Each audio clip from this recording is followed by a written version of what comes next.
Once again, welcome my students on my YouTube channel Everything is Relative। हम Coulomb's law पे काफ़ी सारे numericals already कर चुके हैं।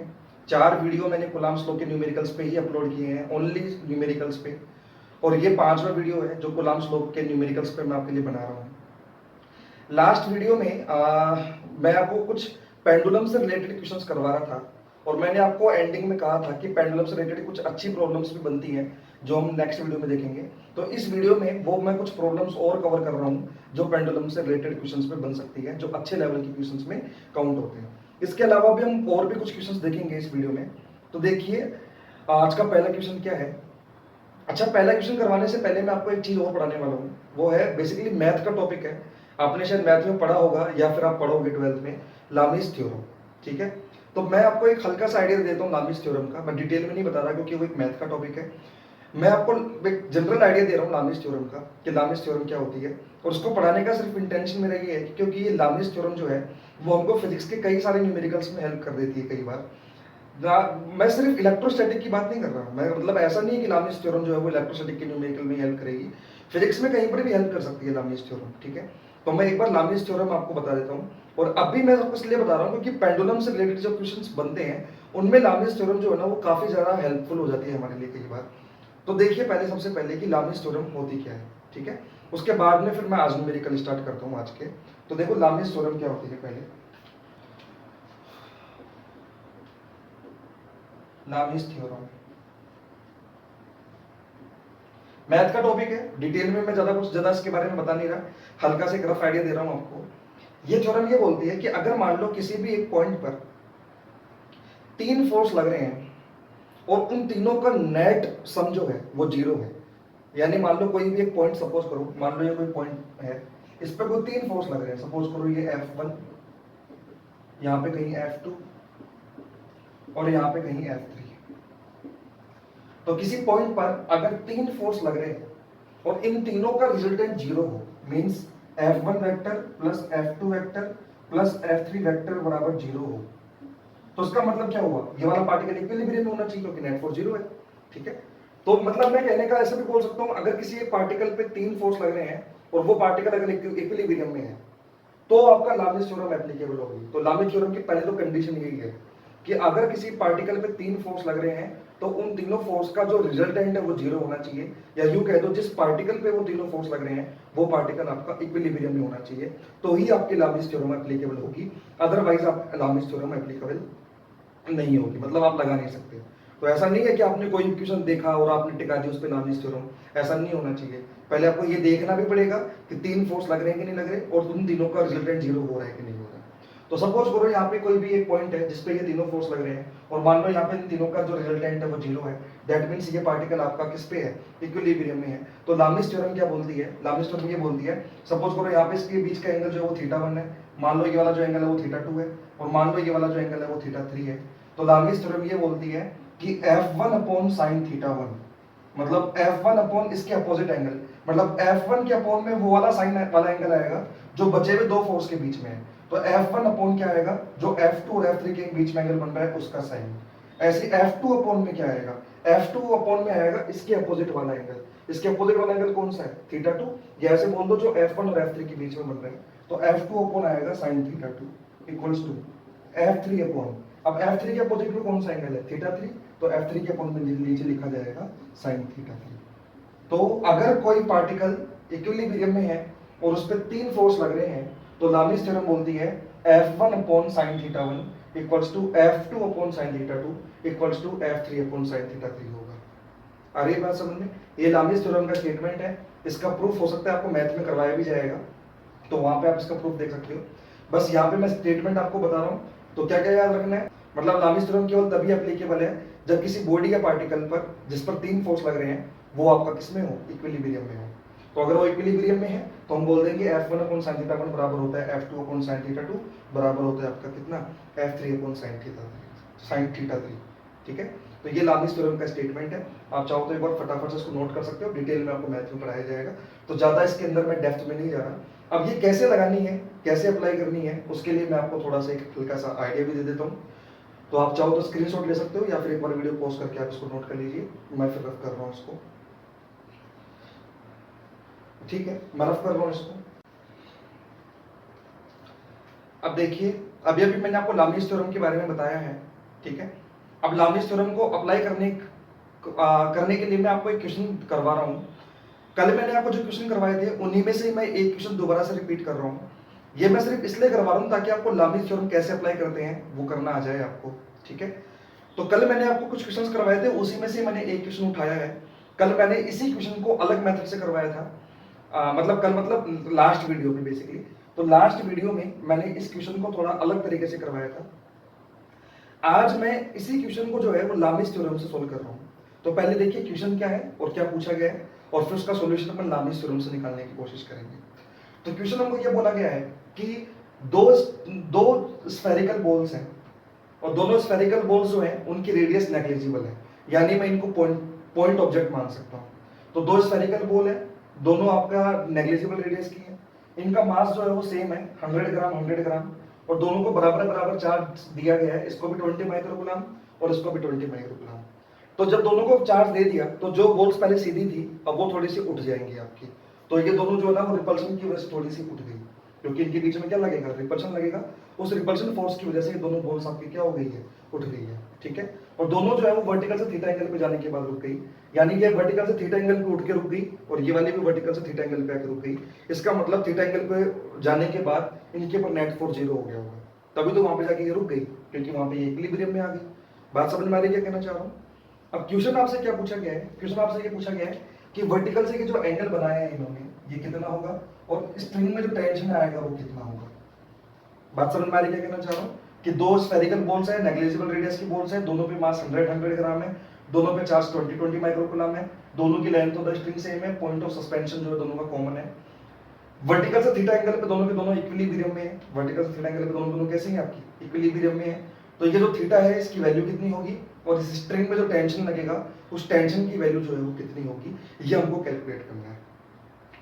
तो इसका एक मेथड तो आपने लास्ट वीडियो में देख लिया होगा जो मैंने अभी अपलोड किया था, उसमें मैंने इसको सोल्व करवाया था, थीटा और टी की वैल्यू निकाली थी। लेकिन अब मैं इसको लामीज थ्योरम से सोल्व करना चाह रहा हूँ। तो देखो लामीज थ्योरम से कैसे सोल्व करूंगा टी और थीटा निकालने के लिए। तो पहले कोई सी भी बोल एक आप पकड़ लो, क्योंकि दोनों के दोनों आइडेंटिकल है, दोनों का मास सेम है, दोनों पे चार्ज भी सेम है, लेंथ ऑफ द स्ट्रिंग भी सेम है, तो दोनों स्ट्रिंग में टेंशन भी सेम आएगा। तो चाहे इस पे कैलकुलेशन कर लो चाहे इस पे कैलकुलेशन कर लो, एक ही बात है। मैं इस बॉल पे कैलकुलेशन करके बता देता हूँ आपको। तो इस बॉल पे पहले फोर्स कितने कितने लग रहे हैं, एक तो लग रहा है mg, ठीक है, एक लग रहा है टेंशन इधर, और एक यहाँ पे लगेगा आपका इलेक्ट्रोस्टैटिक फोर्स, ठीक है। यहाँ पे आपका लगेगा कौन सा फोर्स, इलेक्ट्रोस्टैटिक फोर्स। बात समझ में आ रही है। इलेक्ट्रोस्टैटिक फोर्स मतलब ये वाला जो चार्ज है वो चार्ज को क्या करेगा आपका, रिपेल करेगा। अब देखो मैं एंगल निकालना चाह रहा हूँ बेसिकली, ये जो एंगल है वो कितना डिग्री का हो जाएगा, 90 डिग्री का। ये एंगल अगर थीटा है तो ये वाला एंगल भी कितना हो जाएगा, थीटा। अगर ये एंगल थीटा है तो यहाँ से लेकर यहाँ तक का एंगल कितना हो जाएगा, ये 90 और ये थीटा, तो ये पूरा हो जाएगा 90 प्लस थीटा, यानी π/2 प्लस थीटा। ये वाला एंगल कितना होगा यहाँ से यहाँ तक का, तो देखो ये यहाँ से यहाँ तक पूरा पाई होगा, उस पाई में से थीटा माइनस कर दो तो ये बचेगा पाई माइनस थीटा। तो ये मैंने एंगल निकाल लिए हैं कि हर दो फोर्स के बीच का एंगल कितना कितना है, क्योंकि लामीज थ्योरम लगाने के लिए मुझे इन एंगल्स के बारे में पता होना चाहिए, अभी मैंने आपको बताया। अब देखो ये वाली जो बॉल है वो आपकी इक्विलिब्रियम में है और इस पर तीन फोर्स भी लग रहे हैं, तो अगर किसी बॉडी पे तीन फोर्स लग रहे हैं और वो बॉडी इक्विलिब्रियम में है तो लामीज थ्योरम में अप्लाई कर सकता हूँ। अब लामीज थ्योरम क्या बोलती है, ध्यान से देखिएगा, टी अपॉन इसके अपोजिट एंगल कौन सा है, 90, यानी T upon sine 90 equals to mg upon इसके अपोजिट एंगल वो है sine π/2 plus theta equal F upon इसके अपोजिट एंगल वो कौन सा है, पाई माइनस थीटा, यानी साइन पाई माइनस थीटा। इसको थोड़ा सिंप्लीफाई करूं तो ये बन जाएगा टी अपॉन 1, क्योंकि साइन 90 1 होता है, equals to mg upon sine 90 plus theta होता है cos theta, equals to F E upon sine pi minus theta जो होता है वो होता है साइन थीटा। तो ये मेरे पास फाइनल चेन आ गई लामीज थ्योरम से, t equals to mg upon cos theta equals to f e upon sin theta. अब हमको दो चीज निकालनी है, एक को थीटा और एक हमको निकालना है टेंशन। तो देखो हम मैं आगे कैसे सिंप्लीफाई कर रहा हूँ, मैं एक बार mg अपॉन cos थीटा को f e upon sin theta के बराबर कर रहा हूँ। क्या कर रहा हूँ ध्यान से समझ में आ रहा है, mg अपॉन cos थीटा को किसके बराबर कर रहा हूँ, f e upon sin theta के। तो यहाँ पे देखो क्या हो जाएगा, mg upon cos theta equals to f e upon sin theta. Sine theta को इधर ले आऊं तो sine theta upon cos theta बन जाएगा टेन थीटा, वो बन जाएगा F E upon M G. ठीक है, तो टेन थीटा इक्वल्स टू क्या हो जाएगा एफ ई हो जाएगा K Q square upon R square into M G. अब के की वैल्यू कितनी हो जाएगी 9 into 10 raise to power 9, Q हमको दिया हुआ है 20 माइक्रोग्राम, आर मुझे दिया हुआ है 50 सेंटीमीटर, मास मुझे दिया हुआ है 100 ग्राम। मतलब मुझे के पता है, मुझे क्यू भी पता है, मुझे आर भी पता है, मुझे एम भी पता है, ये सारी वैल्यूज मुझे पता है। तो अगर ये सारी वैल्यूज मुझे पता है तो मैं इजीली टेन थीटा की वैल्यू कैलकुलेट कर सकता हूँ। तो टेन थीटा बराबर कुछ वैल्यू इजीली कैलकुलेट हो जाएगी, तो आपका यहाँ से थीटा कैलकुलेट हो जाएगा। एक बार थीटा आ गया तो टेंशन भी निकल के आ जाएगा, क्योंकि टी इक्वल्स टू क्या हो जाएगा M G upon cos theta, और थीटा कितना होगा वो वहां से आपका आइडेंटिफाई हो जाएगा। समझ में आ रही बात क्या कहना चाह रहा हूँ? तो आगे मैं इसको पूरा सोल्व नहीं कर रहा, आप इजीली इसको सोल्व कर सकते हो। वहां से आपके थीटा की वैल्यू कैलकुलेट हो जाएगी, और एक बार थीटा की वैल्यू कैलकुलेट हो जाएगी तो आपका टेंशन भी आ जाएगा, क्योंकि टी इक्वल्स टू या तो M G upon cos theta से निकाल लेना, कॉस थीटा थीटा तो रख ही दोगे ना, वहां से निकल के आ जाएगा, या आप चाहो तो T equals to F E upon sine theta से भी निकाल सकते हो, तो वहां से फिर आपका टी भी कैलकुलेट होकर आ जाएगा। ठीक है, तो देखो नेक्स्ट क्वेश्चन क्या है। अब देखिए, अच्छा ऐसा हो सकता है कि कुछ स्टूडेंट्स को ऐसा लग सकता है कि सर लामिस थ्योरम जो है वो थोड़ा सा ज्यादा कैलकुलेटिव है, जबकि अभी जो आपने क्वेश्चन करवाया है इसको हमने लास्ट वीडियो में किया था, तो वहां पे उसको सॉल्यूशन करना थोड़ा सा ज्यादा इजी था। हमने सिंपल बस एफबीडी बनाया था, दो इक्वेशन हमारे पास आ गई थी, T sine theta equals to तो एफ इलेक्ट्रोस्टैटिक और T cos theta equals to M G, ये आपने लास्ट वीडियो में देखा भी होगा। मतलब मेरा कहने का ये है कि कुछ बच्चों को क्या लगता है कि एफबीडी से करना आसान लगता है, लामिस थ्योरम उनको थोड़ी सी कैलकुलेटिव लगती है। तो देखो चॉइस आपकी है, आप चाहो तो लामिस थ्योरम से सोल्व करो, आप चाहो तो एफबीडी बना के सोल्व करो। मैंने तो बस आपको एक मेथड और बता दिया है कि पेंडुलम प्रॉब्लम्स को आप लामिस थ्योरम से भी सोल्व कर सकते हो। ठीक है, एक्चुअली क्या होता है कि लामिस थ्योरम बताने का मेरा इंटेंशन सिर्फ इतना सा है आपको, क्योंकि कुछ क्वेश्चंस ऐसे होते हैं जहां पे लामिस थ्योरम से करना आसान होता है। जैसे अभी मैंने क्वेश्चन करवाया था, इसमें हो सकता है आपको ज्यादा कैलकुलेशन लग रही हो लामिस थ्योरम में बजाय के एफबीडी के, लेकिन अभी मैं आपको जो क्वेश्चन करवा रहा हूँ ना, इसको जब आप लामिस से करोगे तो ये क्वेश्चन करना थोड़ा सा ज्यादा आसान होगा आपके लिए। आ रही बात समझ में? तो आपके पर चॉइस है, आपको लगता है कि लामिस से करना आसान है तो आप लामिस से कीजिए, आपको लगता है कि वही क्वेश्चन एफबीडी बना के सोल्व करना आसान है तो आप चाहो तो एफबीडी से कीजिए, ये आपके ऊपर है। ठीक है, अब मैं क्वेश्चन क्या करवा रहा हूँ, बहुत अच्छा क्वेश्चन है ये, लेकिन जब आप इसको लामिस से करोगे तो आपका आंसर जो है ना वो एक या दो लाइन के अंदर ही आ जाएगा, लेकिन क्वेश्चन ये बहुत अच्छी कैटेगरी का है। तो क्वेश्चन क्या है वो ध्यान से सुनिएगा। क्वेश्चन में हमको ये बोला गया है कि एक वर्टिकल दीवार है, मतलब वर्टिकल वॉल है, और इस वर्टिकल वॉल पे एल डिस्टेंस नीचे एक स्मॉल क्यू चार्ज जो है वो अटैच कर रखा है, इसके साथ चिपका रखा है। तो ये क्यू चार्ज जो है वो इस दीवार पे चिपका रखा है मैंने, इसके साथ अटैच कर रखा है, और एक एल लेंथ की एक स्ट्रिंग है, और उस एल लेंथ की स्ट्रिंग का जो एंड है उसको एक स्फेरिकल बॉल से अटैच कर रखा है। मतलब इस एल लेंथ की स्ट्रिंग से एक स्फेरिकल बॉल को अटैच कर रखा है, और इस स्फेरिकल बॉल की जो रेडियस है वो नेग्लिजिबल है, मींस इसको हम पॉइंट चार्ज मान सकते हैं, और इस स्फेरिकल बॉल का जो मास है वो m है। ठीक है, तो इस स्ट्रिंग की लेंथ l ही है, इसका मास जो है वो m है, जिस स्फेरिकल बॉल को इसके साथ अटैच कर रखा है। अब आपको ये बोला गया है कि अगर इस स्फेरिकल बॉल को q चार्ज दे दिया जाए, तो सीधी सीधी बात ये है कि जैसे ही हम क्यू चार्ज देंगे इनके बीच में रिपल्शन लगेगा, और ये वाला जो बॉल है वो थोड़ी सी आपकी क्या हो जाएगी, ऊपर उठ जाएगी, यानी किसी एंगल पे जाने के बाद ये आपके इक्विलिब्रियम में पहुंच जाएगी। मतलब ऐसी तो नहीं रहेगी, कुछ ऊपर उठ जाएगी। तो ये बोला गया है कि जब ये क्यू बॉल, ये वाली जो बॉल है वो इक्विलिब्रियम में पहुंच जाएगी, मतलब कुछ उठ जाएगी नहीं, तो कुछ उठ के जब ये इक्विलिब्रियम में पहुंच जाएगी तो उस टाइम पर इस स्ट्रिंग में टेंशन कितना लगेगा। क्वेश्चन समझ में आ रहा है क्या कहना चाह रहा हूँ? मतलब अगर इसको क्यू चार्ज दे दिया जाए तो जब ये वाली जो बॉल है वो इक्विलिब्रियम में पहुंच जाएगी, तब उस टाइम पर इसमें टेंशन कितना लगेगा स्ट्रिंग के अंदर। तो देखिए इस क्वेश्चन को हम कैसे सोल्व करेंगे। तो पहले तो मैं ये मान लेता हूं कि ये कुछ एंगल पे शिफ्ट हो गई, सपोज करो यहां से थीटा एंगल पे शिफ्ट हो गई, तो यहां से थीटा एंगल पे शिफ्ट हो गई है, तो यहाँ पे जो चार्ज है, ये जो बॉल है इसका मास तो है m, चार्ज इस पे q है, और मान लो इस सिचुएशन में जो टेंशन है वो t है, और इसी की वैल्यू हमसे पूछी गई है कि ये टेंशन कितना लगेगा। अब देखो मैं इसको लामिस थ्योरम से सोल्व कर रहा हूँ, कैसे सोल्व कर रहा हूँ देखो ध्यान से। पहले तो मुझे एक बार बताओ कि इलेक्ट्रोस्टैटिक फोर्स जो लगेगा वो कहाँ लगेगा। मैं बोलूंगा इलेक्ट्रोस्टैटिक फोर्स तो इस डायरेक्शन में लगेगा, क्योंकि रिपेल करेगा ये, चार्ज इस पर क्यू है, मास इसका m है, तो F इलेक्ट्रोस्टैटिक लगेगा इस तरफ, एक लगेगा इसके ऊपर mg, एक क्या लगेगा इसके ऊपर नीचे की तरफ mg, और एक लग रहा है इसके ऊपर टेंशन। अब ये वाले जो बॉल है वो इक्विलिब्रियम में, और इसके ऊपर 3 फोर्स लग रहे हैं, मतलब लामीज थ्योरम एप्लीकेबल है। अब लामीज थ्योरम लगाने के लिए मुझे इन सबके बीच का एंगल भी चाहिए होगा, ठीक है। अब ध्यान से देखो तो ये डिस्टेंस जो है वो l है, और स्ट्रिंग की जो लेंथ थी वो लेंथ भी कितनी थी आपकी, ये लेंथ भी आपकी l ही थी। अगर ये लेंथ l है, ये लेंथ भी l है, तो ये एंगल और ये एंगल आपके कैसे होंगे, सेम होंगे, आइसोस्केलिस ट्रायंगल आपका ये बन जाएगा। तो इन एंगल्स को मैं एक काम करता हूँ, डेल्टा डेल्टा मान लेता हूँ। तो ये एंगल कितने कितने हैं आपके पास, डेल्टा डेल्टा एंगल है। तो इस एंगल को मैंने डेल्टा मान लिया, इस एंगल को भी मैंने कितना मान लिया, डेल्टा मान लिया। आ रही बात समझ में? अब आप ध्यान से देखो कि ये एंगल कितना होगा, अगर ये एंगल डेल्टा है तो ये वाला एंगल भी कितना हो जाएगा आपके पास, डेल्टा हो जाएगा, ठीक है। और देखो आप, मुझे चाहिए ये पूरा एंगल, ये कितने का होगा, तो ध्यान से देखना, ये एंगल अगर थीटा है, देखना अगर ये एंगल थीटा है तो ये वाला एंगल भी कितना होगा, थीटा। ऑब्वियस सी बात है ना, अगर वर्टिकल से ये वाली रस्सी यहाँ पे थीटा एंगल बना रही है, तो वर्टिकल से यहाँ पर भी ये लाइन कितना एंगल बनाएगी, थीटा एंगल बनाएगी। तो अगर ये थीटा है तो ये भी कितना होगा, थीटा, और ये डेल्टा तो ये भी डेल्टा, क्योंकि ये अपोजिट एंगल है। आ रही बात समझ में? अब ध्यान से देखना, ये वाला एंगल कितना होगा, ये वाला एंगल, ये वाला एंगल कितना होगा, देखो ये पूरा है पाई का, यानी 180 का एंगल है ये पूरा। तो अगर ये पूरा पाई का है तो ये कितने का बचेगा, ये बचेगा पाई माइनस थीटा प्लस डेल्टा, क्योंकि पाई में से क्या क्या माइनस हो जाएगा, एक तो थीटा और एक डेल्टा, तो ये वाला एंगल आपका आ जाएगा। आ रही बात समझ में? और देखो आप यहाँ पे ये वाला एंगल कितने का होगा, यहां से लेकर यहां तक का एंगल।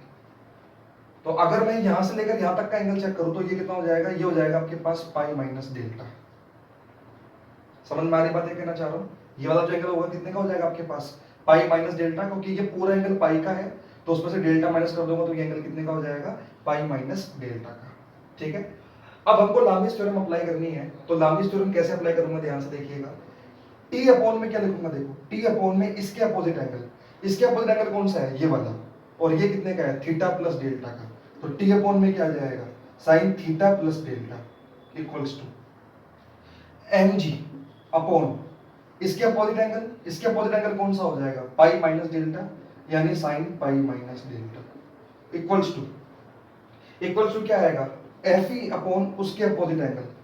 fe के अपोजिट एंगल कौन सा है, fe के अपोजिट एंगल है ये पूरा वाला, ये पूरा एंगल कितने का है, तो ये पूरा एंगल है pi minus theta plus delta. ये जब पूरा एंगल आप चेक करोगे तो ये पूरा एंगल कितने का है, ये यहां से लेकर यहां तक का, तो यहां से लेकर यहां तक का एंगल कितने का है, pi minus theta plus delta. तो जब आप इसको सोल्व करोगे तो हो जाएगा pi minus theta.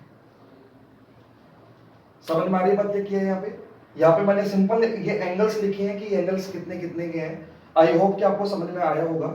Simple mathematics है, इसके अंदर कोई फिजिक्स नहीं लगाई गई है, मैथमेटिक्स है, 10th लेवल की मैथमेटिक्स है। मैंने सिर्फ एंगल सेट किए हैं और वो एंगल जो है मैंने यहाँ पे लिखे हैं। आ रही बात समझ में? और देखो आप इस पूरे ट्रायंगल में तीनों एंगल का सम, यानी थीटा प्लस डेल्टा, इन तीनों एंगल का जो सम होगा वो कितने डिग्री का होगा, वो होगा 180 डिग्री का। यानी थीटा प्लस डेल्टा वो 180 डिग्री का होगा। बात समझ में आ रही क्या कहना चाह रहा हूं? तो यहां से जो थीटा आएगा वो कितना हो जाएगा, यहां से जो थीटा आएगा वो आएगा पाई माइनस 2 डेल्टा। यहाँ से थीटा जो आएगा वो कितना आएगा आपके पास, पाई माइनस 2 डेल्टा। इसको मैं एक काम करता हूँ, इक्वेशन नंबर 2 नाम दे रहा हूँ, इसको मैं एक बार इक्वेशन नंबर 1 नाम दे रहा हूँ। ठीक है, ऐसा मैंने क्यों किया वो अभी आपको समझ में आएगा। मैं यहाँ से काम कर रहा हूँ, इस इक्वेशन से इन दोनों को आपस में बराबर कर रहा हूँ एक बार, क्योंकि इन दोनों को आपस में इक्वल करने से मेरा आंसर सेट हो जाएगा इजीली। तो अगर मैं इन दोनों को आपस में इक्वल करूँ तो देखो क्या हो जाएगा, T upon sine theta plus delta equals to क्या हो जाएगा, mg upon sine pi minus delta. अब यहां से देखो थीटा को क्या बोल सकता हूं मैं, थीटा को बोल सकता हूं पाई माइनस 2 डेल्टा। तो ये क्या बन जाएगा, देखो टी साइन थीटा की जगह लिखूंगा pi minus 2 delta, pi minus 2 delta और एक डेल्टा पहले से ही है तो plus delta equals to mg upon sine pi minus delta. ठीक है, अब ये देखो क्या बन जाएगा, pi minus 2 delta plus delta, तो ये बन जाएगा पाई माइनस डेल्टा, यानी T upon sine pi minus delta equals to mg upon sine pi minus delta. ये यहां से कट जाएगा। तो जब यहाँ पे आप सोल्व करोगे तो टी की वैल्यू क्या आ जाएगी आपकी, सिंपल। तो टी की वैल्यू आपकी सिंपल जो है वो mg आ जाएगी। बात समझ में आई कैसे किया है यहाँ पे। तो इस क्वेश्चन को मैंने लामी से सोल्व किया है और लामिनी से सोल्व करने पे इसका इजीली क्वेश्चन का आंसर आ गया है। जब आप इसी क्वेश्चन को वीडियो वगैरह बना के सोल्व करोगे तो आपको इसी क्वेश्चन को करने में थोड़ी सी दिक्कत आ सकती है। मतलब होने को तो एफबीडी से भी सोल्व हो जाएगा, बट एफबीडी से आपको थोड़ा जोर आएगा, जबकि यहाँ पे लामिनी से जो है वो बहुत इजीली सोल्व होगा।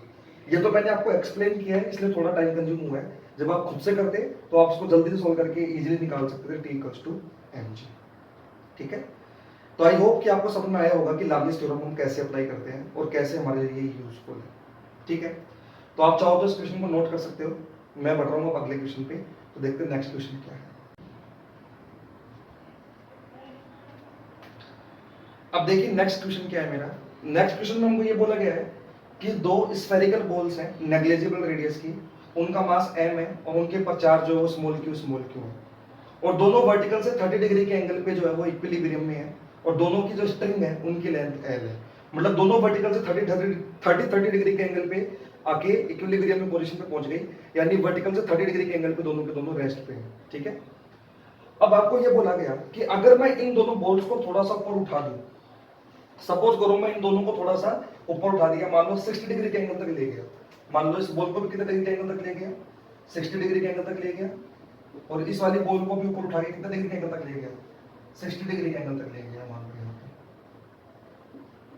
अगर दोनों बॉल को 60 डिग्री के एंगल पे ले जाया जाए और वहां पे इसको छोड़ दिया जाए, तो जैसे मैं 60 डिग्री के एंगल पे जाने के बाद इनको छोड़ूंगा तो छोड़ते ही दोबारा कहां से आएगी, नीचे आएगी। क्यों नीचे आएगी, क्योंकि इक्विलिब्रियम पोजीशन तो उनकी कितने डिग्री के एंगल पे है, 30 डिग्री के एंगल पे है, जबकि मैं कितने डिग्री के एंगल पे ले गया इनको, 60 डिग्री के एंगल पे ले गया। तो जैसे मैं इनको 60 डिग्री के एंगल पे ले जाऊंगा और वहां से मैं इनको रिलीज करूंगा, तो उनका उस टाइम पर मतलब रिलीज करने के जस्ट बाद एक्सीलरेशन जो होगा वो कितना होगा। दोनों का एक्सीलरेशन सेम ही आएगा, क्योंकि दोनों का मास सेम है, दोनों पे चार्ज भी सेम है। आ रही बात समझ में।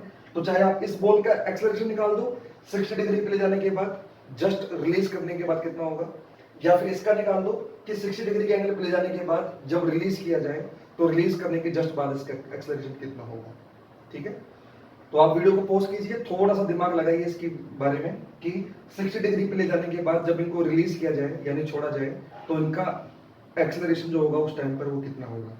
ठीक है, तो वीडियो पॉज करके सोचिए, उसके बाद मैं आपको सोल्व करवाता हूँ इस क्वेश्चन को। सो आई होप कि आपने वीडियो पॉज करके सोचा होगा और आपने ए भी निकाला होगा। मैं सोल्व करता हूँ, देखिएगा आपका आंसर सही आया कि गलत आया। तो देखो, एक काम करता हूँ, पहले 30 डिग्री के एंगल पे चेक कर लेता हूँ क्या सीन बन रहा है, उसके बाद में हम 60 डिग्री के एंगल पे चेक करेंगे सब कुछ। तो पहले तो एक बार अपने काम करते हैं कि 30 डिग्री के एंगल पे इक्वेशन से लिख लेते हैं कि 30 डिग्री के एंगल पे क्या हो रहा है। देखो, अगर ये एंगल 30 डिग्री का है तो ये एंगल पे कितना डिग्री का होगा, 30 डिग्री का। मान लो स्ट्रिंग में टेंशन T है, यहाँ पे क्या लग रहा होगा, mg, और इधर जो फोर्स लग रहा होगा वो लग रहा होगा F इलेक्ट्रोस्टैटिक, क्योंकि ये वाला जो चार्ज है वो इस स्मॉल q चार्ज को क्या कर रहा होगा, रिपेल कर रहा होगा। तो इलेक्ट्रोस्टैटिक फोर्स जो लग रहा होगा वो इस तरफ लग रहा होगा। बात समझ में आ रही है। इन दोनों के बीच का सेपरेशन क्या रहेगा, वो सेपरेशन में r मान लेता हूँ, और वो सेपरेशन कितना होगा ये आपको ऑलरेडी पता है, ये जो r होगा वो होगा 2l sin 30 डिग्री। ये मैं आपको कई बार बता चुका हूँ, पिछले कई क्वेश्चंस में मैं ये सब चीजें बता चुका हूँ। कैसे निकालना दोबारा बता देता हूँ। इस l का ये वाला कंपोनेंट आएगा l cos 30, l का ये वाला कंपोनेंट आएगा l sin 30। तो l का ये वाला जो कंपोनेंट आएगा वो आएगा l sin 30, ऐसे इस l का भी ये वाला जो कंपोनेंट आएगा वो आएगा l sin 30। तो ये l sin 30 plus l sin 30 वो बन जाएगा 2l sin 30, यानी r की जो वैल्यू होगी वो होगी 2l sin 30। ठीक है, अब देखो आप यहाँ से मैं t के कंपोनेंट ले रहा हूँ, t का ऊपर वाला जो कंपोनेंट आएगा वो तो आएगा t cos 30, और ये वाला जो कंपोनेंट आएगा वो आएगा t sin 30। ठीक है, तो यहाँ से देखो आप कि t sin 30 जो है वो तो किसके बराबर हो गया, fe के, और fe किसके बराबर है, kq square upon r square. तो t sin 30 इक्वल्स टू क्या हो गया आपके पास, kq square upon r। r कितना है आपके पास, r है 2l sin 30, यानी 2l sin 30 का स्क्वायर, तो वो हो जाएगा 4l स्क्वायर sin स्क्वायर 30। आ रही बात समझ में। अब यहां से देखो कितना हो जाएगा, t sin 30 equals to kq square upon 4l square sin square 30। sin square 30 यानी sin 30 होगा 1/2, तो sin स्क्वायर 30 हो जाएगा 1/4। वो 1/4 से ये 4 कर जाएगा, तो यहाँ पे आपके पास जो बचेगा वो बचेगा kl square kq square upon l square. ये आपके पास यहाँ पे फाइनली बचेगा। ये 4 जो है वो साइन स्क्वायर 30 में जो 1/4 आएगा उससे कट जाएगा, ठीक है। इसको मैं बोल रहा हूँ इक्वेशन नंबर 1। ऐसे यहाँ पे देखो t cos 30 किसके बराबर हो जाएगा, mg के। तो t cos 30 इक्वल्स टू क्या हो जाएगा आपके पास, mg। तो यहाँ से अगर मैं दोनों इक्वेशन का डिवाइड लगाऊं, इसमें इसका डिवाइड लगाऊं, तो ये बन जाएगा tan 30 equals to kl square sorry kq square upon l square mg। मैंने इक्वेशन 1 में इक्वेशन नंबर 2 का डिवाइड लगाया है, तो यहाँ से mg की वैल्यू कितनी आएगी, mg tan 30 कितना होता है 1/√3, तो mg अपॉन 1/√3 इक्वल्स टू हो जाएगा kq square upon l square. तो यहाँ से mg की वैल्यू आ जाएगी √3 kq square upon l square. ये यहाँ पे mg की वैल्यू आ गई। मैंने mg की वैल्यू क्यों निकाली है, ये मेरे आगे काम आएगी इसके सॉल्यूशन में, इसलिए मैंने यहाँ पे mg को कैलकुलेट कर लिया है एक बार। तो इसको मैं नाम दे रहा हूँ इक्वेशन नंबर 3, ठीक है। तो एक बार तो आप इतना नोट कर लीजिए, मुझे क्या निकालना है, मुझे ये निकालना है कि 60 डिग्री के एंगल पे ले जाने के बाद अगर मैं इन बॉल्स को रिलीज करूं तो उस टाइम पर इनका एक्सेलरेशन क्या होगा, तो वो मुझे अभी निकालना है। अभी मैंने बस एक बार mg की वैल्यू निकाली है कि mg की वैल्यू जो है वो कितनी आएगी, वो आएगी √3 kq square upon l square, ठीक है। तो एक बार इतना नोट कर लीजिए, आप वीडियो को पॉज कीजिए करके या स्क्रीनशॉट लेके, मैं अब आगे सोल्व कर रहा हूँ इसको। तो ठीक है, मैं एक बार इसको रफ कर देता हूँ। अब देखो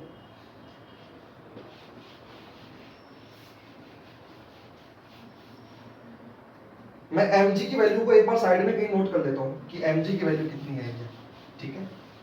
mg की जो वैल्यू आई है मेरे पास, मैं इसको यहाँ पे नोट कर रहा हूँ, वो आई है √3 kq square upon l square. ये मेरे काम आएगी, इसलिए इसको मैं साइड में नोट कर रहा हूँ। अब देखो आप, जब मैं उनको 60 डिग्री के एंगल पे ले जाऊंगा क्या होगा, मान लो ये वाला पेंडुलम और ये वाला पेंडुलम वो कितने डिग्री के एंगल पे आ गया, ये आ गया आपके पास 60 डिग्री के एंगल पे, ठीक है। अब इनको रिलीज कर दिया तो देखो क्या होगा, जैसे मैं रिलीज करूंगा ये बॉल ऐसे मूव करेगी, पेंडुलम ऐसे मूव करेगा, तो इसका जो डायरेक्शन होगा इस टाइम पे, जो इसके एक्सेलरेशन की डायरेक्शन होगी वो होगी इस डायरेक्शन में। इस डायरेक्शन में ये इसका एक्सेलरेशन होगा इस टाइम पे, क्योंकि ये पाथ बनाएगा। तो उसके एक्सेलरेशन की डायरेक्शन निकालने के लिए क्या करूंगा, यहाँ पे टेंजेंट ड्रॉ करूंगा, ठीक है। तो इसके एक्सेलरेशन की जो डायरेक्शन होगी वो इस डायरेक्शन में होगी। ये चीज समझ में आ रही है, कहना चाह रहा हूँ, ये इस पाथ में मूव करेगा ना, छोड़ दे ये ऐसे मूव करेगा, तो इस पॉइंट पर, इस पर्टिकुलर पॉइंट पर जो एक्सेलरेशन की डायरेक्शन होगी वो किस डायरेक्शन में होगी आपकी, इस डायरेक्शन में होगी एक्सेलरेशन, टेंजेंशियल डायरेक्शन में, ठीक है। अब देखो मैं आगे क्या कर रहा हूँ। अब यहाँ पे आप देखो तो T लग रहा है ऊपर, जो mg लग रहा है आपका वो कहाँ लगेगा, आपका mg नीचे। मैं एक बार काम करता हूँ, अलग मार्कर काम में ले लेता हूँ यहाँ पे।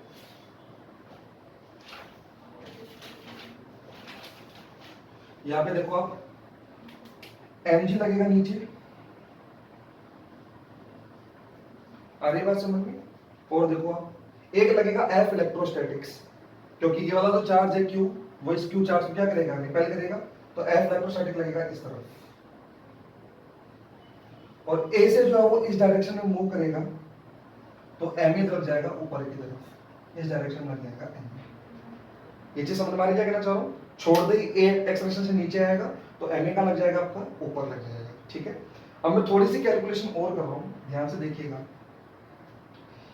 ये जो एंगल है आपका, ये 60 का है, ये 90 डिग्री का होगा, तो ये वाला जो एंगल होगा वो कितने डिग्री का हो जाएगा आपके पास, 30 डिग्री का हो जाएगा, ठीक है। अब देखो ध्यान से,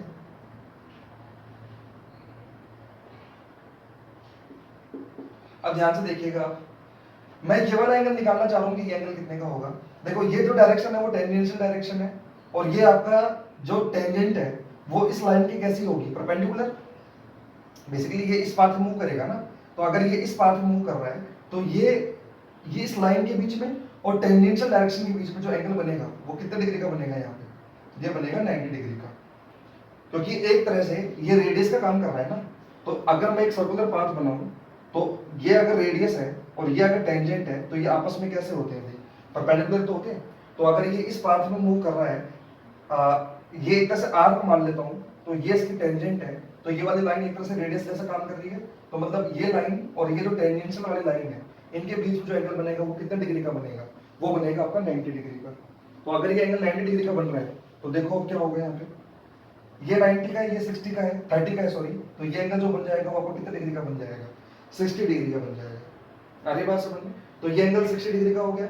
अब ध्यान से देखो आप, ये 60 का है, ये आपका 90 का है, ठीक है, ये 60 का, ये 90 का, तो ये वाला जो एंगल आपका बनेगा वो कितने डिग्री का बन जाएगा आपके पास, ये बन जाएगा आपके पास 30 डिग्री का। समझ में आया क्या किया? तो ये 30 डिग्री का एंगल बन गया, ये 90 का, और ये आपका कितने डिग्री का एंगल है, ये एंगल आपका 60 डिग्री का। अब मैं इस चीज को थोड़ा सा साइड में ले जाके आपको दिखा रहा हूं। बेसिकली ये आपका बोल है, स्फेरिकल बोल है, छोटी, इसको मैं पॉइंट मास जैसा जूम कर लेता हूं। तो ये स्फेरिकल बोल है, इसके ऊपर नीचे लग रहा है mg, मैं यहाँ पे थोड़ा सा इसको अच्छे से शो कर रहा हूँ, नीचे लग रहा है mg, इधर लग रहा है fe, ए से जो है वो इस डायरेक्शन में मूव कर रही है, और ma लग रहा है ऊपर, ए से इधर जाएगी तो ma कहाँ लगेगा, ऊपर, शूडो फोर्स ऊपर लगेगा। तो इस टाइप से सीन है, और यहाँ पे जो ये एंगल है वो 60 डिग्री का है, और यहाँ पे ये जो एंगल है ये 30 डिग्री का है। मैंने इस चीज को आपको साइड में ले जाकर शो कर दिया है, सीन कुछ ऐसा बन रहा है, और टी लग रहा है इस डायरेक्शन में, परपेंडिकुलर डायरेक्शन में, और ये परपेंडिकुलर है टी, ये सीन है यहाँ पे, ठीक है। अब यहाँ पे अगर मैं mg के कंपोनेंट लूं, तो mg का इस डायरेक्शन में जो कंपोनेंट आएगा वो तो आएगा mg cos 30, और इस डायरेक्शन में जो आएगा वो आएगा mg sin 30। बात समझ में आई क्या किया यहाँ पे? ऐसे ही F इलेक्ट्रोस्टैटिक के कंपोनेंट लो, इस तरफ जो कंपोनेंट आएगा वो तो आएगा F इलेक्ट्रोस्टैटिक cos 60, और इधर जो कंपोनेंट आएगा वो आएगा F इलेक्ट्रोस्टैटिक्स sin 60। चीज समझ में आ रही क्या किया? इसी चीज को मैंने यहाँ पे लाके शो किया है, और मैंने वही एंगल शो किए हैं, और मैंने कंपोनेंट्स लिए हैं mg के और F इलेक्ट्रोस्टैटिक्स के, ठीक है। अब इस डायरेक्शन में इक्वेशन लिख दो, इस डायरेक्शन में इक्वेशन, तो इस डायरेक्शन में जब आप इक्वेशन लिखोगे तो इधर कौन सा फोर्स लग रहा है, इधर जो फोर्स लग रहा है वो लग रहा है mg cos 30, तो mg cos 30 ये किसके बराबर हो जाएगा, ऊपर लगने वाले फोर्स, ऊपर क्या लग रहा है ma प्लस fe cos 60। आ रही बात समझ में? थोड़ा सा सिंप्लीफाई कर लेते हैं, mg cos 30 हो जाएगा √3 mg/2 इक्वल्स टू, क्योंकि cos 30 होता है √3/2 equals to ma plus fe होगा kq² cos 60 हो जाएगा 1/2, ठीक है। बात आती है r कितना होगा, r जो होगा वो ये सेपरेशन होगा, ये r कितना हो जाएगा, ये r होगा 2l sin 60। ये सब चीजें मैं आपको बहुत बार पहले बता चुका हूँ, काफी सारे क्वेश्चंस जो मैंने आपको पहले करवाए हैं। तो ये जो सेपरेशन होगा वो कितने का होगा आपके पास, 2l sin 60, यहाँ पे जो l है वो लेंथ ऑफ द स्ट्रिंग है, तो ये जो सेपरेशन होगा वो होगा 2l sin 60, तो उसको मैं यहाँ पे पुट कर देता हूँ, तो √3 mg/2 equals to ma plus kq² r² होगा 2l sin 60, तो 2l sin 60 का स्क्वायर कितना हो जाएगा, देखो r बराबर हो जाएगा 2l sin 60, और sin 60 कितना हो जाएगा, वो हो जाएगा √3/2। तो बेसिकली r की जो वैल्यू आएगी वो आएगी √3 है, बेसिकली r की जो वैल्यू आएगी वो कितनी आएगी, √3 है। जब आप इसका स्क्वायर करोगे वो तो हो जाएगा वो 3l², तो r² जो हो जाएगा वो आपका हो जाएगा 3l², वो r² की वैल्यू मैं यहाँ पे पुट कर रहा हूँ। तो जब मैं r² की वैल्यू यहाँ पे 3l² पुट करूंगा तो ये हो जाएगा kq² इंटू 1/2। बात समझ में क्या किया है यहाँ पे मैंने? अब आप ध्यान से देखो, तो यहाँ से जो ma बराबर आएगा वो हो जाएगा √3 mg/2, और ये इधर आके माइनस का हो जाएगा, यानी माइनस का kq² 6l²। बात समझ में क्या किया है यहाँ पे? अब यहाँ पे देखो मैं क्या कर रहा हूँ, मैं पहले mg की वैल्यू ऑलरेडी निकाल चुका हूँ, mg की वैल्यू पहले मैंने निकाल दी थी वहां से। mg की जो वैल्यू आई थी वो कितनी आई थी, वो आई थी √3 kq²/l²। तो यहां से जब मैं kq²/l² की वैल्यू डालूंगा, ये mg की वैल्यू मैं पहले निकाल चुका हूँ, यहां से kq²/l² किसके बराबर हो जाएगा, यहां से kq²/l² बराबर हो जाएगा mg/√3।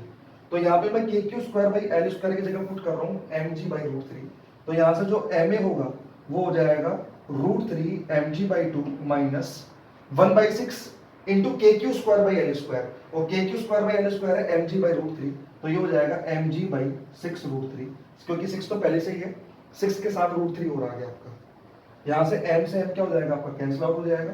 तो ये जो a की वैल्यू आएगी g इंटू √3/2 माइनस 1/6√3, ये आपका फाइनल आंसर होगा एक्सेलरेशन का। तो आई होप कि आपको क्लियर हुआ होगा, एक अच्छा क्वेश्चन था ये, ठीक है। तो कैलकुलेशन थोड़ी सी इसके अंदर ज्यादा थी, बाकी क्वेश्चन में कुछ ज्यादा खास चीजें नहीं थी, सिंपल है। एक बार 30 डिग्री के एंगल पे मैंने इक्वेशंस बना के सॉल्व कर लिया, और एक बार मैंने 60 डिग्री के एंगल पे ले जाने के बाद इक्वेशंस बना ली और हमने इजीली ए कैलकुलेट कर लिया। ठीक है, तो आप एक बार इसको नोट कर लीजिए। आई होप कि आपको अच्छे से समझ में आया होगा क्वेश्चन कैसे किया। एक अच्छी कैटेगरी का क्वेश्चन था ये, तो स्क्रीनशॉट ले लीजिए या फिर वीडियो पॉज करके आप इसको नोट कर लीजिए। ए की वैल्यू है g√3/2 माइनस 1/6√3। चलो ठीक है, चलते हैं नेक्स्ट क्वेश्चन पे। तो अब देखिए नेक्स्ट क्वेश्चन क्या है। अब मैं क्या कर रहा हूं, आपको थोड़ा अलग टाइप के क्वेश्चन करवा रहा हूं। हमने पहले बेसिक लेवल के न्यूमेरिकल्स करके देख लिए, ठीक है, उसके बाद में हमने इक्विलिब्रियम से रिलेटेड क्वेश्चंस करके देख लिए, उसके बाद में हमने पेंडुलम वाली प्रॉब्लम्स भी करके देख ली, जिसमें हमने लामी थ्योरम अप्लाई करके भी देख लिया। ठीक है, अभी तक मैंने जितने भी क्वेश्चंस करवाए उसमें मैं जो इलेक्ट्रोस्टैटिक फोर्स निकाल रहा था वो पॉइंट चार्ज के ऊपर ही निकाल रहा था। अब मान लो आपको इलेक्ट्रोस्टैटिक फोर्स निकालना है पूरी की पूरी एक ऑब्जेक्ट पे।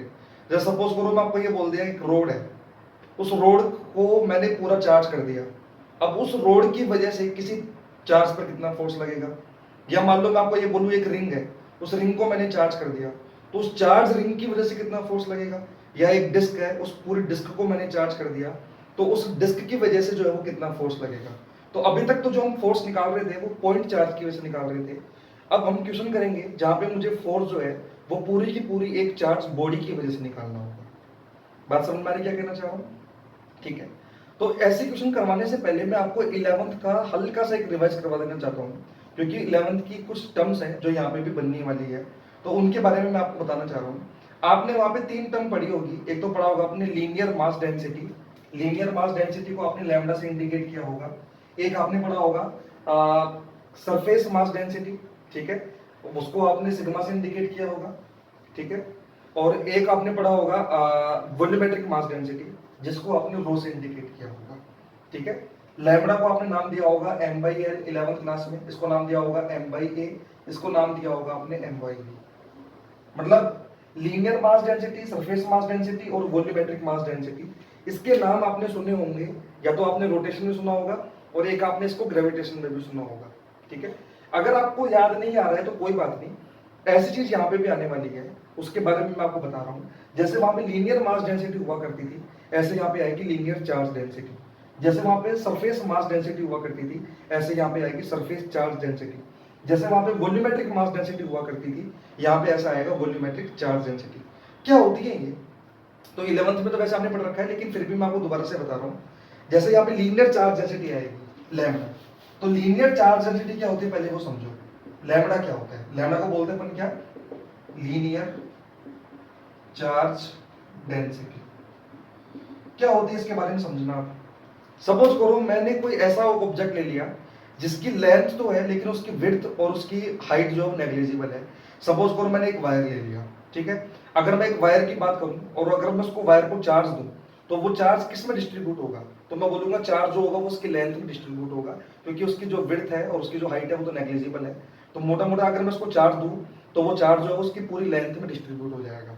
तो ऐसा डिस्ट्रीब्यूशन जिसमें चार्ज जो है वो केवल एक डायमेंशन में डिस्ट्रीब्यूट हो रहा है, जैसे वायर की लेंथ में डिस्ट्रीब्यूट हो रहा है, तो अपन उसको बोलते हैं लीनियर चार्ज डिस्ट्रीब्यूशन।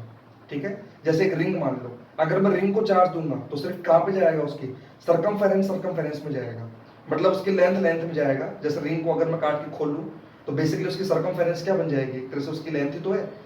समझ में आ रही बात? तो जैसे रिंग को अगर मैंने चार्ज दिया तो वो सिर्फ उसकी एक डायमेंशन में डिस्ट्रीब्यूट हो रहा है, मतलब उसकी लेंथ में डिस्ट्रीब्यूट हो रहा है, सरकमफेरेंस में डिस्ट्रीब्यूट हो रहा है।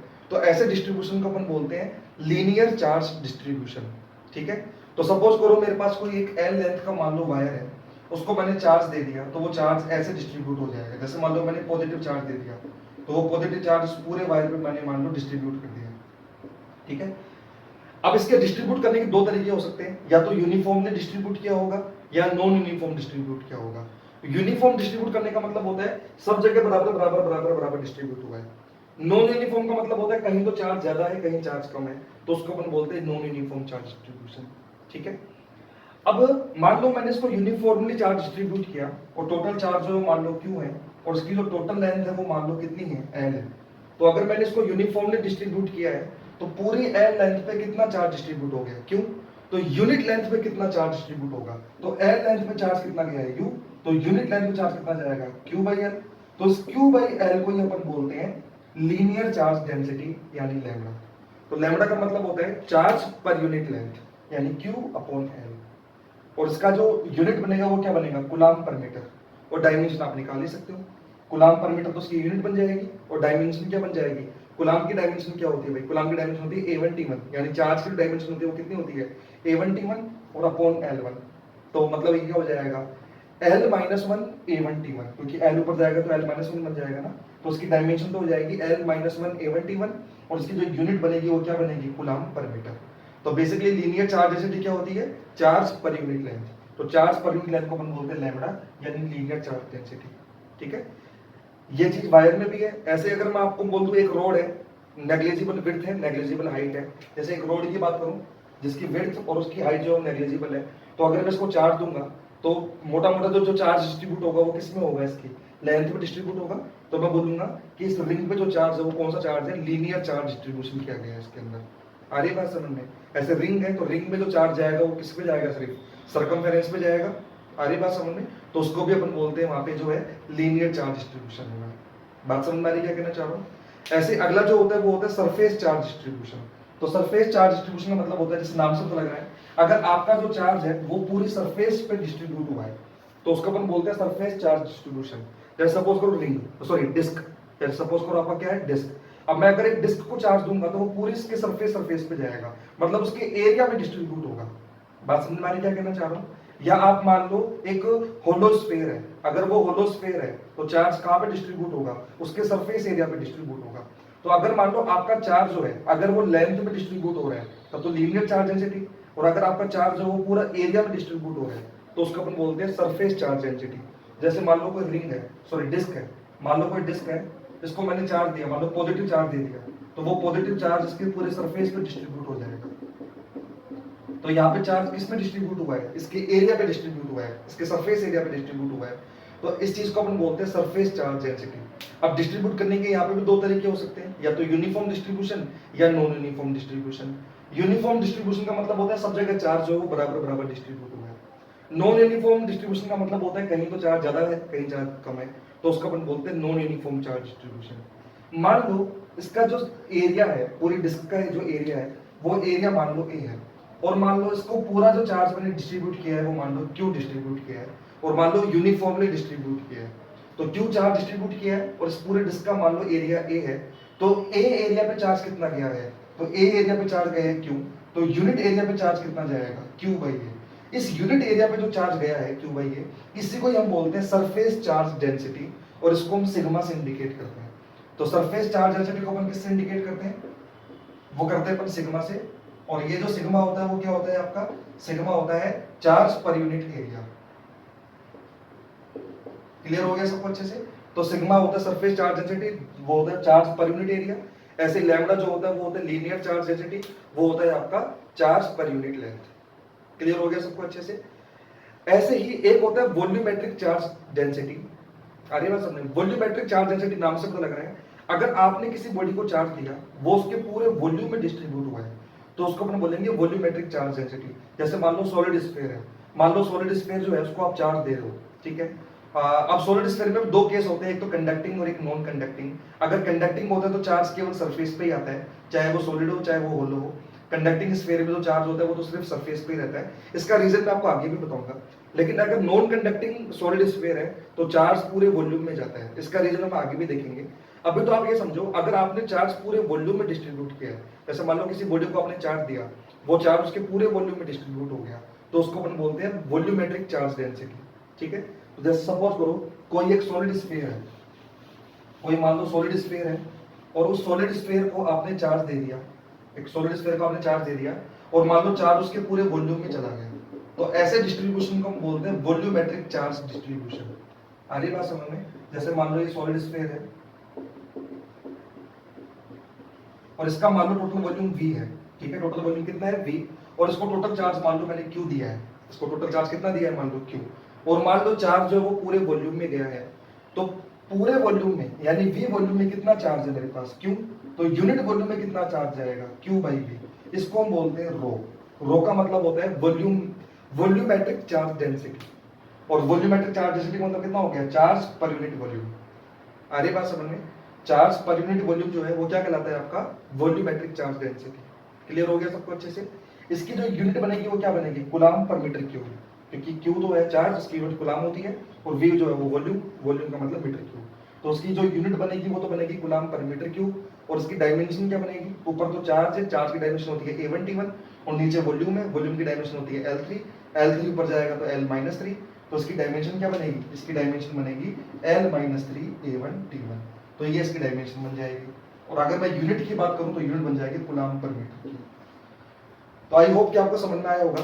तो तीन टाइप के चार्ज डिस्ट्रीब्यूशन होते हैं। एक तो आपका होता है लीनियर चार्ज डिस्ट्रीब्यूशन, वो होता है चार्ज पर यूनिट लेंथ। एक होता है आपका सरफेस चार्ज डिस्ट्रीब्यूशन या सरफेस चार्ज डेंसिटी, वो होती है आपकी चार्ज पर यूनिट एरिया। एक होता है आपका वॉल्यूमेट्रिक चार्ज डेंसिटी, वो होता है आपका चार्ज पर यूनिट वॉल्यूम। आ रही बात समझ में क्या कहना चाह रहा हूँ? ये सब बातें मैं आपको इसलिए कर रहा हूँ क्योंकि अब हम जो क्वेश्चन करवाएंगे करेंगे उसमें हम पूरी बॉडी की वजह से फोर्स निकालेंगे। तो अगर हम पूरी बॉडी की वजह से फोर्स निकालेंगे तो वहां पे तीन सिनेरियो हो सकते हैं। हो सकता है चार्ज उस बॉडी की सिर्फ लेंथ में हो सकता है चार्ज उसके पूरे एरिया में हो सकता है चार्ज उसके पूरे वॉल्यूम में हो। तो उसके अकॉर्डिंग हम देख लेंगे कि हमको लैम्बडा यूज में लेना है या सिग्मा यूज में लेना है या हमको क्या यूज में लेना है, रो यूज में लेना है। क्लियर हो गया सबको अच्छे से? तो आई होप कि आपको ये समझ में आया होगा कि चार्ज डिस्ट्रीब्यूशन क्या होता है। तीन टाइप के चार्ज डिस्ट्रीब्यूशन थे, लीनियर चार्ज डिस्ट्रीब्यूशन लैम्बडा यानी Q by L, surface charge distribution यानी सिग्मा यानी क्यू बाई ए, और एक वॉल्यूमेट्रिक चार्ज डिस्ट्रीब्यूशन यानी रो यानी क्यू बाई। ठीक है, तो अब मैं आपको फर्स्ट क्वेश्चन करवा रहा हूं। तो देखिए पहला क्वेश्चन क्या है। अभी तक जो हम क्वेश्चन कर रहे थे तो पॉइंट चार्ज की वजह से फोर्स निकाल रहे थे, अब हम निकालेंगे पूरी बॉडी की वजह से फोर्स। तो देखिए कैसे कर रहे हैं। तो अब देखिए नेक्स्ट क्वेश्चन क्या है यहाँ पे। नेक्स्ट क्वेश्चन में मेरे को ये बोला गया है कि मेरे पास एक रोड है, ठीक है, इसको यूनिफॉर्मली चार्ज डिस्ट्रीब्यूट किया गया है। यूनिफॉर्म चार्ज डिस्ट्रीब्यूशन मतलब सब जगह बराबर बराबर चार्ज डिस्ट्रीब्यूट किया गया है। ठीक है, तो इसको जो टोटल चार्ज दिया गया है वो टोटल चार्ज क्यू है, और इसकी जो टोटल लेंथ है वो कितनी है? एल है, और यूनिफॉर्मली चार्ज डिस्ट्रीब्यूट है, ये भी ध्यान रखना। तो टोटल चार्ज क्यू है, टोटल लेंथ इसकी एल है, और आपको ये बोला गया है कि इस रोड के इस एंड से ए डिस्टेंस पर, स्मॉल ए डिस्टेंस पे एक पॉइंट चार्ज रखा है स्मॉल क्यू। यहां से स्मॉल ए डिस्टेंस पे क्या रखा है? एक पॉइंट चार्ज रखा है स्मॉल क्यू। आपको ये बताना है कि इस रोड की वजह से इस पॉइंट चार्ज पर जो फोर्स लगेगा, इलेक्ट्रोस्टैटिक फोर्स, उसकी वैल्यू कितनी होगी। आ रही बात समझ में? अब ध्यान से देखना। पहली बात तो क्या इस पूरी रोड के लिए और इस पॉइंट चार्ज के बीच में अगर मुझे इलेक्ट्रोस्टैटिक फोर्स निकालना है तो क्या मैं डायरेक्ट कूलाम्स लॉ लगा सकता हूं क्या? तो उसका आंसर है नहीं। कूलाम्स लॉ जो है वो तो सिर्फ पॉइंट चार्जेस के लिए ही वैलिड होता है। आ रही बात समझ में? ये सब चीजें मैंने आपको कूलाम्स लॉ का जो थ्योरी वीडियो मैंने अपलोड किया है उसमें अच्छे से एक्सप्लेन कर रखा है। कूलाम्स लॉ की लिमिटेशन है, दो लिमिटेशन थी। Coulombs law is valid only for point charges, and second limitation is coulombs law is valid only for static charges. ठीक है, तो डायरेक्ट मैं यहाँ पे कूलाम्स लॉ एप्लीकेबल नहीं कर सकता। ठीक है, अब दूसरा, एक बच्चे के दिमाग में ये आ सकता है कि पूरे रोड के चार्ज को सेंटर पे मान लो, जैसे हम जैसे हम 11th में करते थे सेंटर ऑफ मास जैसा सिस्टम।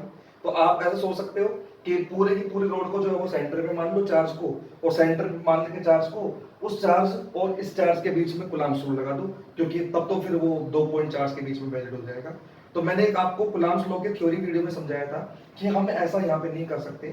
हम यहाँ पे सेंटर ऑफ द चार्ज जैसा कोई सिस्टम ले नहीं सकते, मतलब पूरी रोड के चार्ज को हम यहाँ पे सेंटर पे अज्यूम नहीं कर सकते।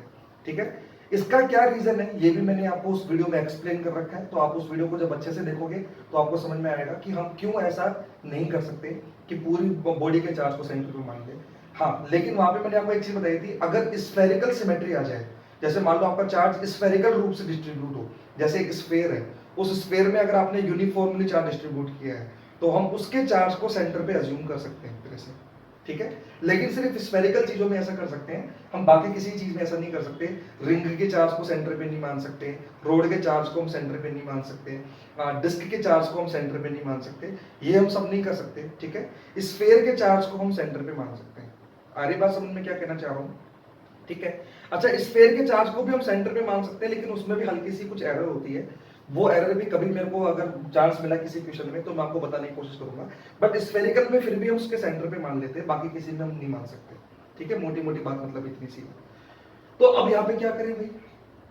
तो यहाँ पे अब हमारे पास एक ही सॉल्यूशन बचता है कि हम एक छोटा सा स्मॉल सेगमेंट काट ले इस रोड के अंदर, उस स्मॉल सेगमेंट के चार्ज को हम पॉइंट चार्ज मान सकते हैं, और उस स्मॉल सेगमेंट के चार्ज की वजह से इस पर कितना फोर्स लगेगा वो कैलकुलेट कर लें, और फिर उस पूरे का इंटीग्रेशन कर लें रोड के लिए। बात समझ में आ रही क्या कहना चाह रहा हूँ? उसके अलावा मेरे पास और कोई दूसरा मेथड यहाँ पे है नहीं, क्योंकि सेंटर पे मैं मान ही नहीं सकता। बात क्लियर हुई सबको अच्छे से? तो देखो कैसे सोल्व करेंगे।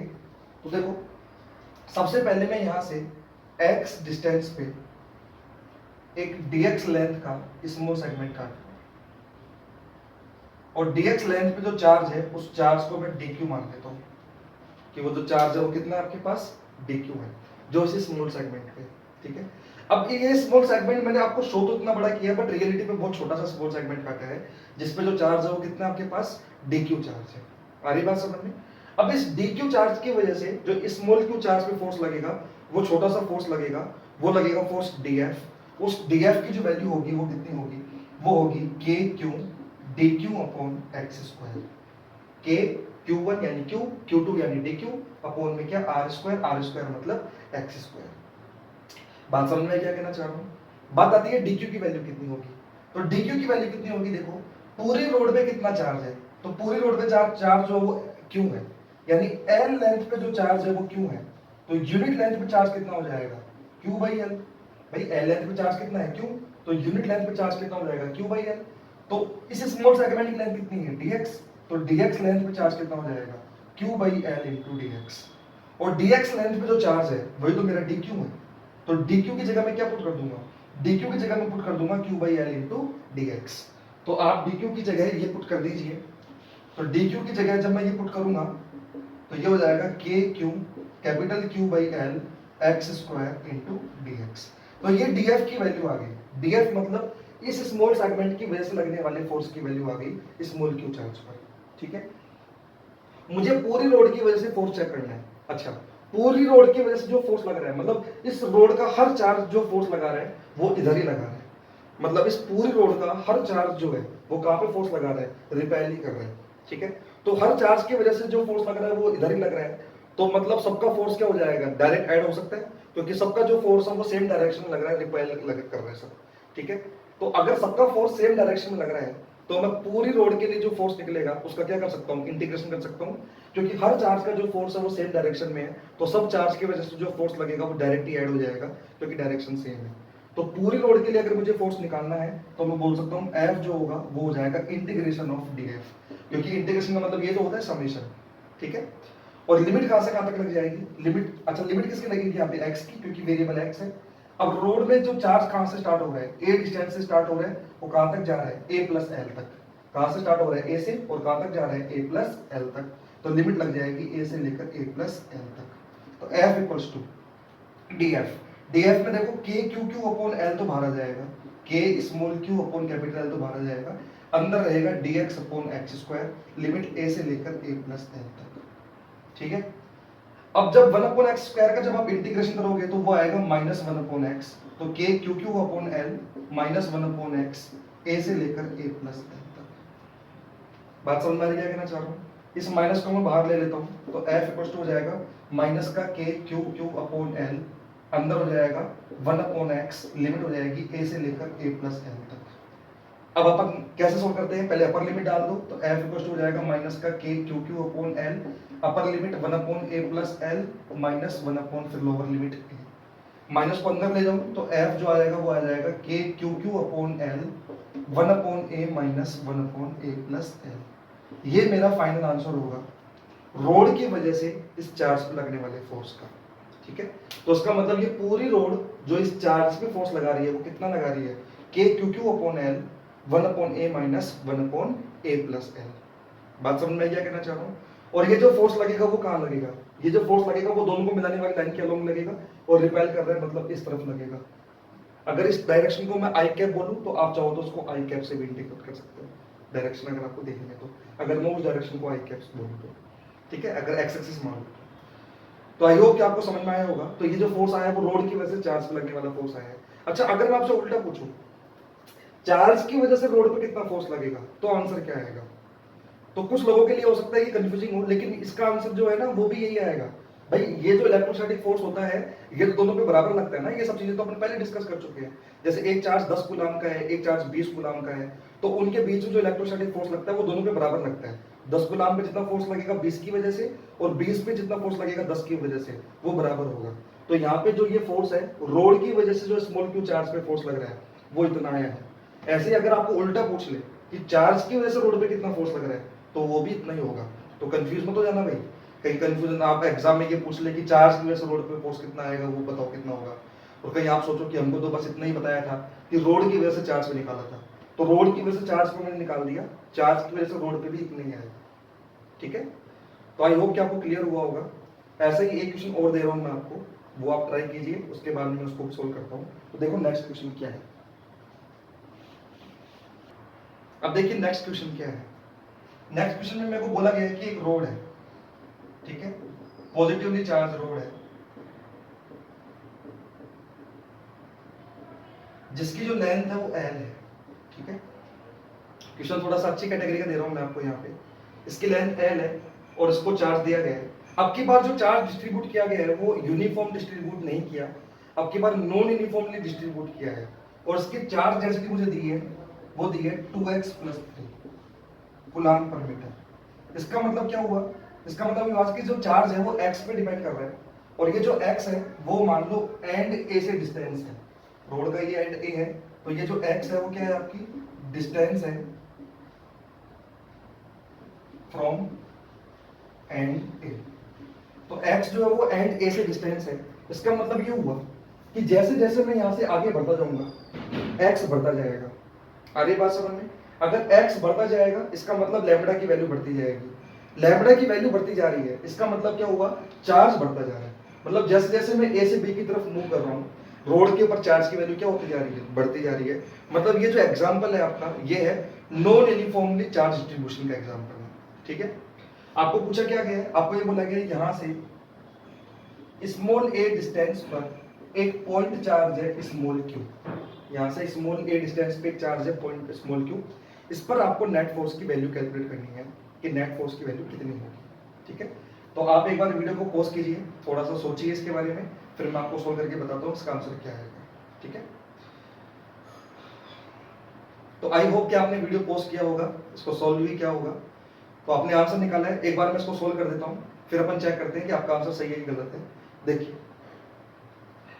तरीका वही है कि मैं पूरी रोड की वजह से डायरेक्ट फोर्स तो कैलकुलेट कर नहीं सकता, तो पहले तो मुझे स्मॉल सेगमेंट लेना पड़ेगा।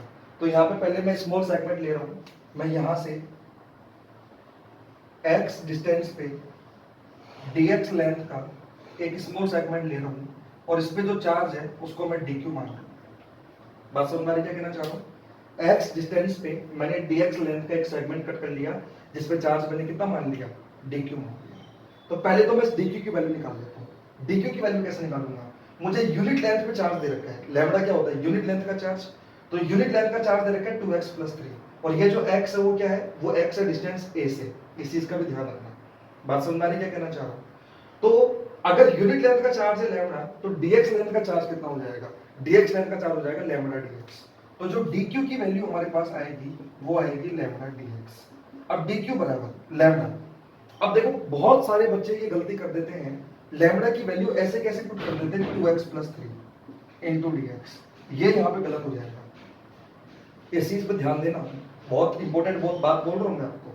बहुत सारे बच्चे यहाँ पे लैम्बडा की वैल्यू ऐसे कैसे उठा के डाल देते हैं जो दिया हुआ होता है, लेकिन यहाँ पे ध्यान दो, यहाँ पे जो x है वो डिस्टेंस है पॉइंट a से, और मेरे अकॉर्डिंग इस न्यूमेरिकल में जो मैंने डेटा ज्यूम किया है उसके अकॉर्डिंग a से इस स्मॉल सेगमेंट की डिस्टेंस कितनी है, क्या a से इस स्मॉल सेगमेंट की डिस्टेंस x है या x माइनस a है।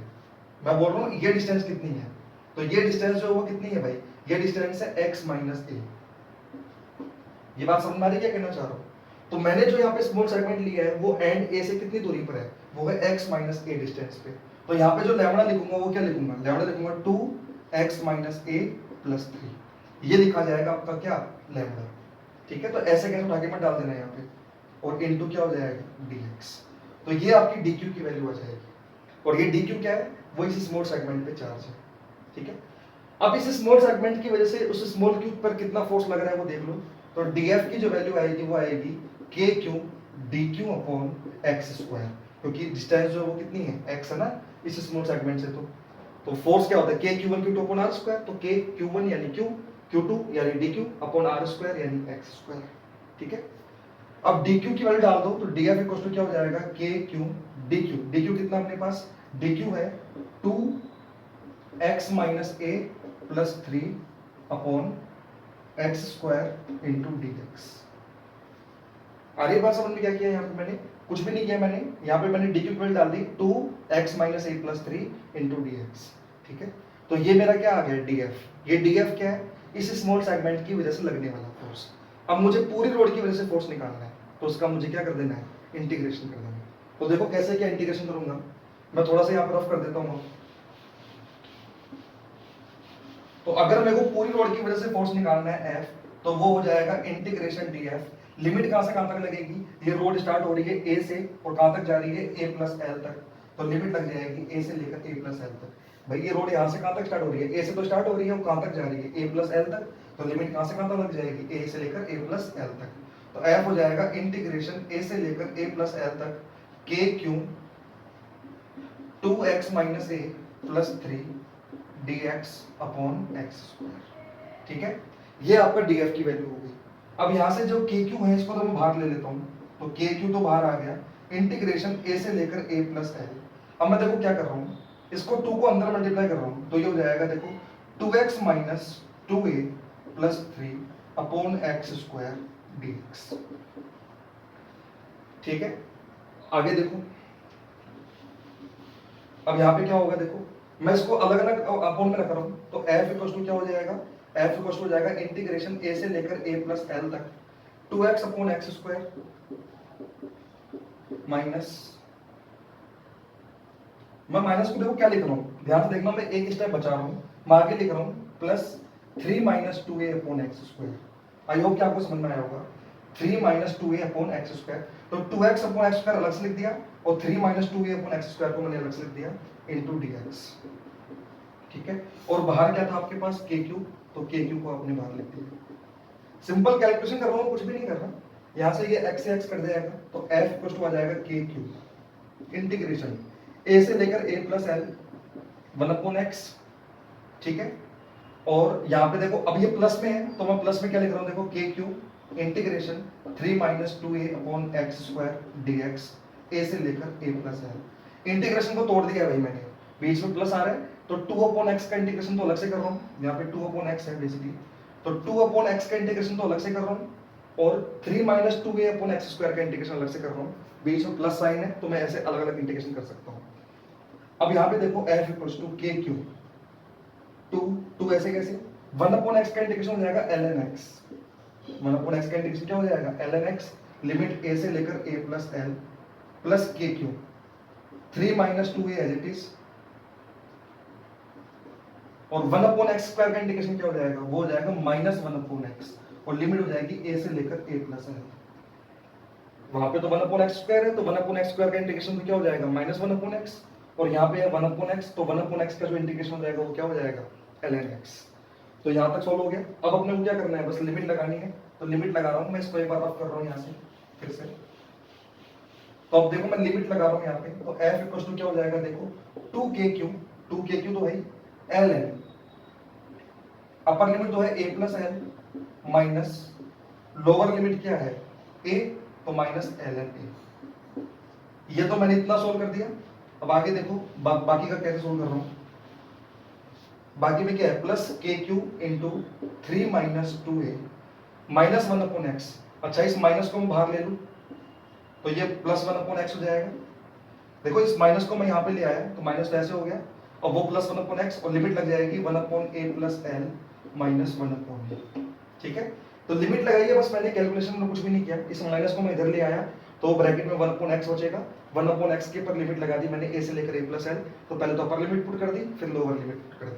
अब इसको सोल्व कर दो भाई, 2kq ln a minus ln b, ये होता है ln a अपॉन b, तो ये चीज तो ये बन गई, माइनस ये हो जाएगा kq 3 minus 2a 1 upon a plus L minus 1 upon a। अब चाहो तो थोड़ा सिंप्लीफाई कर लो आप, के क्यू को कॉमन लेके बाहर निकाल दो, जो भी आपको करना है सिंप्लीफाई करके आप आंसर निकाल सकते हो। मैं आंसर को यहीं छोड़ रहा हूँ। तो ये मेरा फाइनल आंसर होगा इस रोड की वजह से लगने वाले फोर्स की वैल्यू जो चार्ज पे लग रही है। ठीक है, तो आप चाहे ऐसे बोल दो कि चार्ज की वजह से लगने वाला फोर्स, सॉरी रोड के ऊपर जो चार्ज है उसकी वजह से लगने वाला फोर्स के ऊपर, या उल्टा बोल दो इस चार्ज की वजह से इस रोड पर लगने वाला फोर्स। एक ही बात है, मतलब जितना फोर्स ये रोड लगा रही है चार्ज पर उतना ही फोर्स वो चार्ज लगा रहा होगा रोड पे, क्योंकि दोनों के बीच में जो फोर्स लगता है वो तो बराबर लगता है। ठीक है, तो ये आपका फाइनल आंसर है जो इन दोनों के बीच में इलेक्ट्रोस्टैटिक फोर्स लग रहा है उसका। सो आई होप कि आपको समझ में आया होगा। अब देखो ऐसे क्वेश्चन और भी कई सारे बन सकते हैं, जैसे क्वेश्चन मैंने आपको रोड के लिए करवाए हैं, ऐसे क्वेश्चन रिंग के लिए भी पूछ सकता है, ऐसे क्वेश्चन आपको डिस्क के लिए भी पूछ सकता है, ऐसे क्वेश्चन आपको स्फीयर के लिए भी पूछ सकता है। तो बाकी भी बहुत सारे क्वेश्चन बन सकते हैं, लेकिन वो क्वेश्चन मैं अभी आपको करवा नहीं रहा। उसका रीजन क्या है? उसका रीजन ऐसा नहीं है कि वो आईआईटी में नहीं आ सकते, बट वो आ सकते हैं, क्या आते ही हैं आईआईटी में, लेकिन मैं उसको अभी इसलिए नहीं करवा रहा क्योंकि अभी मैं आपको इलेक्ट्रिक फील्ड पढ़ाना चाह रहा हूँ। ठीक है, अभी तो हमने इलेक्ट्रोस्टैटिक फोर्स पढ़ा है, अब हम इलेक्ट्रिक फील्ड पढ़ते हैं। इलेक्ट्रिक फील्ड क्या होता है, क्योंकि इलेक्ट्रिक फील्ड में ये सब चीजें ही आने वाली हैं। एक डिस्क की वजह से फील्ड कितना होता है, एक रिंग की वजह से फील्ड कितना होता है, एक स्फीयर की वजह से फील्ड कितना होता है। तो वहां पे जब मैं फील्ड के क्वेश्चन करवाऊंगा ना, तो वहां पे मैं आपको फोर्स के क्वेश्चन भी करवा दूंगा एक के साथ। वरना क्या होगा, पहले मुझे यहाँ पे पढ़ाना पड़ेगा, फिर वहां पे मेरे को दोबारा से वो सब चीज बतानी पड़ेगी। ठीक है, तो वैसे तो 2 क्वेश्चन आपको करवा दिए रोड के लिए, तो जो क्वेश्चन रिंग के लिए भी बन सकते हैं, जैसे एक रिंग की वजह से फोर्स पूछ लिया किसी चार्ज पे, एक डिस्क की वजह से किसी चार्ज पे फोर्स पूछ लिया, एक स्फीयर की वजह से किसी चार्ज पे फोर्स पूछ लिया, वो अपन पढ़ेंगे फील्ड के अंदर। तो फील्ड के अंदर हम क्या करेंगे, फील्ड के अंदर हम रिंग की वजह से फील्ड निकालेंगे, डिस्क की वजह से फील्ड निकालेंगे, तो वहां पे अपन फोर्स भी निकाल लेंगे। तो जो चीज बच गई वो मैं वहां पे कवर कर दूंगा। ठीक है, तो अब मैं इलेक्ट्रोस्टैटिक फोर्स के जो क्वेश्चन है उनको रोक रहा हूँ यहीं पे, बाकी के अपन फील्ड में कवर कर लेंगे। तो अब मेरा जो नया टॉपिक स्टार्ट होगा वो होगा इलेक्ट्रिक फील्ड। ठीक है, तो नेक्स्ट वीडियो में हम देखेंगे इलेक्ट्रिक फील्ड क्या होता है और इलेक्ट्रिक फील्ड लाइंस क्या होती है। ठीक है, तो आई होप कि आपको पूरा क्लियर हुआ होगा कूलम्ब्स लॉ के ऊपर न्यूमेरिकल्स कैसे कैसे पूछ सकता है। तो चलो ठीक है, देखते हैं नेक्स्ट वीडियो में इलेक्ट्रिक फील्ड क्या होता है।